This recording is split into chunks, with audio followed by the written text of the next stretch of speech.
Ne-am făcut casă. Și apoi ne-am făcut înainte acasă, ne-am făcut o mică de bucătărie și am scos soba acolo și făceam mâncare și mâncam, înturnam fânul și veneam în casă și ne culcam, am avut 2 paturi, am pictat, am pus bligi, am pus icone, tăcam și usat. Așa bătrânească. Așa. Apoi dormeam câte un somn și apoi ne duceam iară la lucru. Aveți pat cu strujac? Pat și cu strujac și avem cu saltele de astea am avut. Am avut pat de șereajă, eu nu mă bat la apoi dormi. Cum îi le lucreți să dormi pe patul cu strujac? Da bine, să o ginezi soncele, bugăge bine. Și acolo, când ești sănătosă, când nu poți dormi ori băge. Că tot ce doare din ce doare din cor, dă-le-mi gata lucru. Și ce să faci? Da, pe încăpșița cu fân, ați nedormit? Sau pe tavă, sau în podul cu fân? În podul, când plouă. Pe atâta dormeam ce bine și ne ogineam în pod. Era rabă, nu era mușce și era bine tare. Bine, nouă, bine și când mulgeam vașile, ce 4 aveam cu lapte și o duceam la stașă, nu că era de mult. Îl făceam brânză, îl făceam cum duceam noi rânciță, lapte dulce, smântână, prăjeam, eu am mașină, încă în pod. Prăjeam cu smântână din lapte. Și apoi atâta de bun era de domne. Așa am trăit. Ce să facem? Cu broștior și coleșă. Broștior și coleșă și zur și pătură și... E bine că ați amintit de zur, că zilele trecute povesteam cu... Nu, zura, noi așa ziceam. Că fetii despre zur. Cum se face așa la dumneavoastră zurul? Da, pui slănina și pui cârnață dacă ai. Dacă nu pui numai slănină, că cârnațul se gata iarna unde ești mulți, pui să gata. Dacă nu tai mai mult porșă, eu, doamne, mulți am avut vechi, nu mi s-o gătat niciodată. Și am tăță, nu, că ce 34 porși acolo în câmp, îi țineam.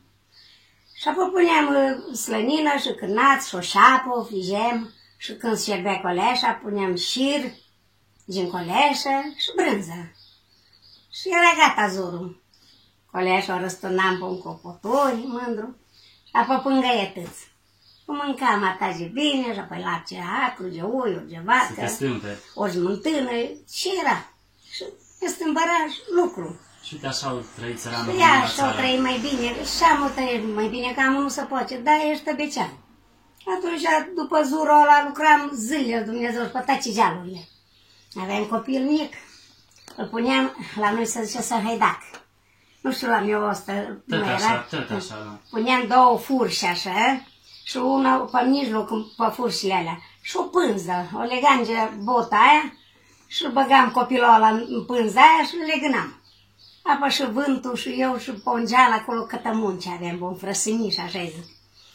A venit un domn, ne-a măsurat locul acolo, măi, fomeie, ce faci aici? Dar pe zic, ia leagăn, domnule, dar pe ce rege leagăn ai? Dar cum îl vezi dumneata? Trebuie să ia la zbura vântul, nu zboară, domnule, ingineri, că a fost ingineri. Mi-a măsurat pământul cum am pus la apia asta. Da, și uite așa ați crescut și copii. Și am crescut 3 copii. Lucrând lucrul câmpului. Și a câmpului și 3 bătrâni. Am avut 3 bătrâni, un fratele lui tata, Dumnezeu iarce pătăți. I-am înmormântat 3 bătrâni, bărbatul 4, 3 copii am crescut. Ne-a ajutat Dumnezeu, nu te-am mai făcut. Ce să faci? Asta e viața. Nu ne-am tufat Domnul. Mama, tata, Dumnezeu iarce, zicea, nu, că și eu am învățat, dar nu atât de bine, eu că am învățat bine. Zicea, nu te năcăja, am învățat că nu ce o să ne cări noi nici bătrâni, că a fost mama, Dumnezeu iarce, o fost măritat odată. Și s-a dus bărbatul în Rusia și nu mai venit. Și nu mai venit, nu a stat o tânără. Și s-a măritat a 2 ori după tata și iertat.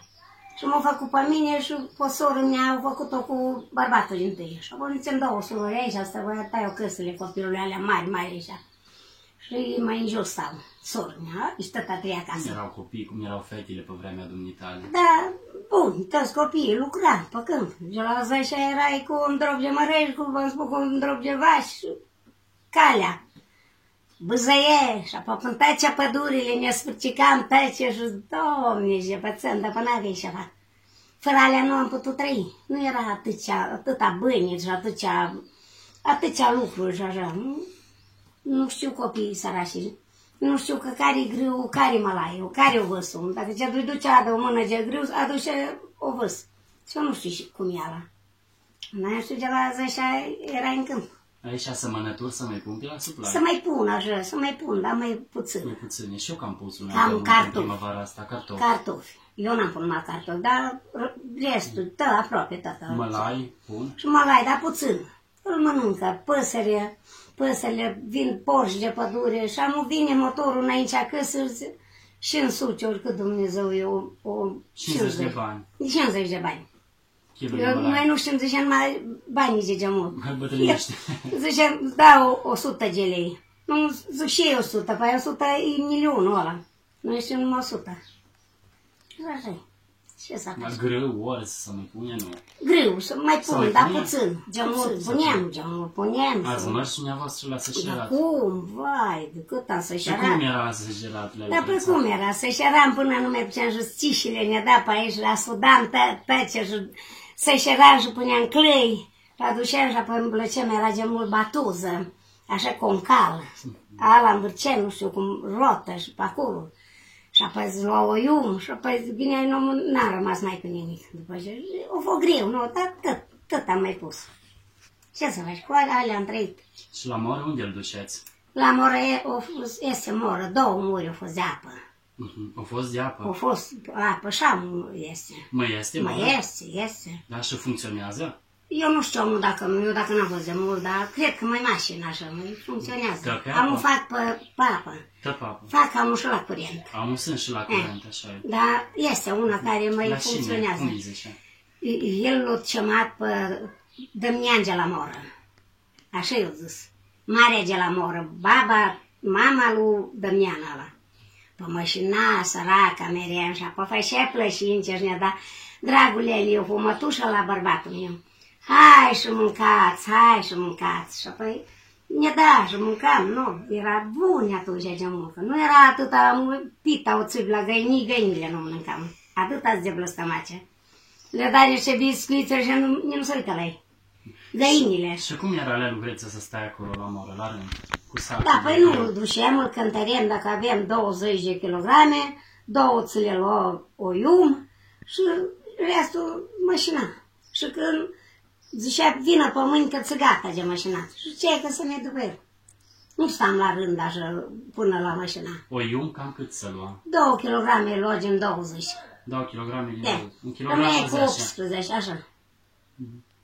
Nu, și ne spunea, nu, atunci Vica, pe mai era sa și înainte, poate dacă nu era, ne-l și turna atunci pe moră, de un cuș așa mare, și din mașina asta am încep. Și vineam cu el în spațiu, la coleșă, la mamaligă. La coleșă. Și din asta de grâu pita. Pita, era tare bună.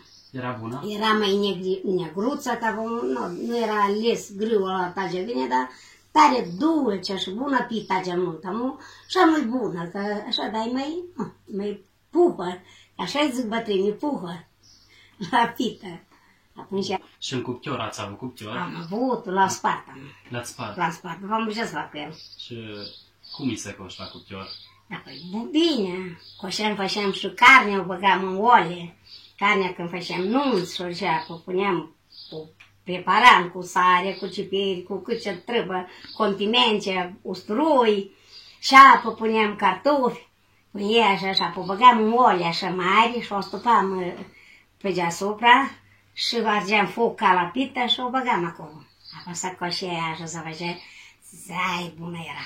Nu mai fac nimeni, prăjește, nu aici.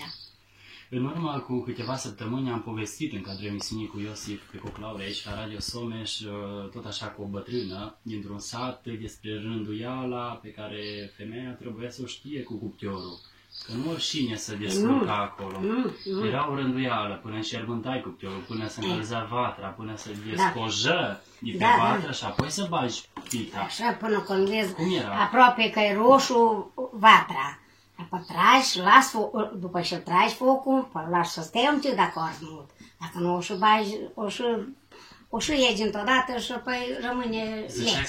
Zicea cineva că se făcea probă cu hârtia. Dacă se aprinde dintr-o dată în hârtia, Dintotdeacă cu farină de malai. Încă spam farină de mamaligă de asta, de coleajă. Zvârleam așa, dacă se aprinde dintr-o dată farina aia, trebuie să o lași. Mai trebuie lăsat. Mai lăsat, dacă nu, ce-ai băga? Și apoi încigeam cupciorul să stea așa, năbușut, acolo năbușut, Și a fost așa mândru să coșea și bine. Bine a fost, nu fost rău. Greu. Ce să faci? Da, mai sunt oameni pe aici și la suplai care să aibă cuptoară și să mai facă pită în cuptor de sărbători. Apoi rar. Rar. Acum mai mult în ler sau în cuptor de și au cuptoare electrice. Asta eu la mine lor numai, zicea, microunde zicea. Aveți și de așa? Am, și acasă. Am pe veliu, Doamne, mulțam. Ne-am mai luat o aragaz, am unul nou. Nu, am unul l-am adus. Ieri mi l-a adus. Am unul aici, dar cam de zași ai mea asta. Și au fumat diuzele alea, Oscar. Și a încemat un om și o curățit acolo, nu știu, și am atât ce bine mere. Nu l-am sapat la nou, l-am băgat în bucătărie. Să stea până când n-am ieșit bună asta.